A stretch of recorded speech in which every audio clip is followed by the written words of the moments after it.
இந்த கூட்டணி அந்த கூட்டணிலாம் சேர போறாரு அப்படின்ட்டு ஒரு பொய்யான ஒரு பிரச்சாரத்தை பண்ணிக்கிட்டு இருந்தாங்க. இந்த நியூஸ் எல்லாம் கேட்டு நீங்கள் கொஞ்சம் கன்ஃபியூஸ் ஆயிருப்பீங்க. அதனால் இங்கே மறுபடியும் ஓப்பனாக தெளிவாக ஒரு விஷயத்தை நான் சொல்கிறேன்.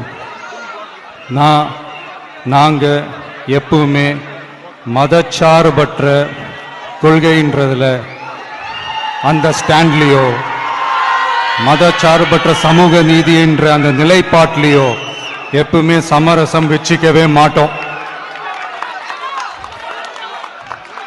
நம்மளுடைய தலைமையில தான் ஆட்சி அப்படின்றதுல எப்பவுமே உறுதியா இருக்கிறோம்.